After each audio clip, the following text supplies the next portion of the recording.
習近平国家主席は17日、WEF 世界経済フォーラムのオンライン会議に出席し、ビデオ演説を行いました。習主席が WEF で演説するのはこれで3回目です。今回はポストコロナ時代においてより良い世界を共に築き上げるためのプランを提案しました。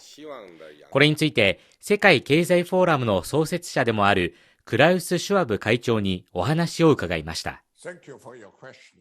President Xi Jinping's participation in our annual meeting in 2017 was the first for a Chinese president. It was historic in terms of the message from President Xi to the world at this platform, at this global platform, at a time when protectionist and nationalist forces were on the rise. President Xi warned against making globalization a scapegoat and called for global cooperation. And President Xi, in his addresses, always in Davos, took position related to the latest state of challenges the world has to face. Today, we need an even more ambitious global agenda to address all the problems we have in the world. What should be the world order when we come out and we have a new normal? How should we define? The pandemic has shown us that we are so interdependent, so much interconnected. We cannot solve our problems alone. We need dialogue. We need cooperation. I'm grateful that President Xi continues China's global cooperation through our platforms.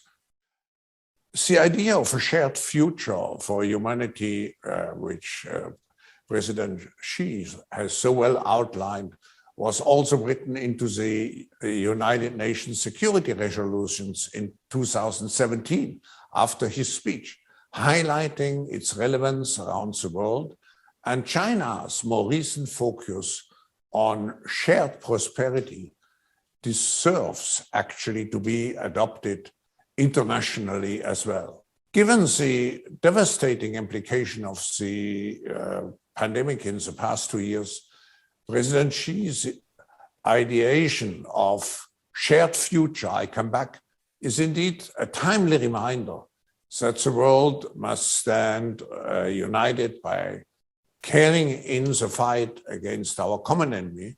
China's history, just during the last 5 years, has shown a tremendous economic development. It has shown also great responsibility in handling the COVID crisis. So we have to see how we can use global platforms to learn each from another. What are the best practices to deal with all the challenges? And here, China certainly can present its own learnings as a relevant contribution to solve global issues. We must realize that major global challenges await us in the coming year. What is also very important is rebuilding trust and social cohesion.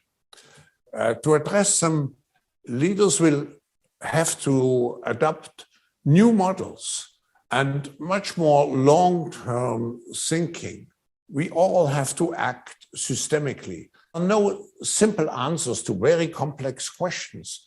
So I hope that based on all the challenges we have and the experience we have how to deal with those challenges, that 2022, also this virtual summit at the beginning of the year, is a starting point for the dialogue needed in order to build a more prosperous and a more peaceful world. We have to make progress in the year ahead. Otherwise, our children and our grandchildren will ask us, how did you miss this opportunity which you had in 2022?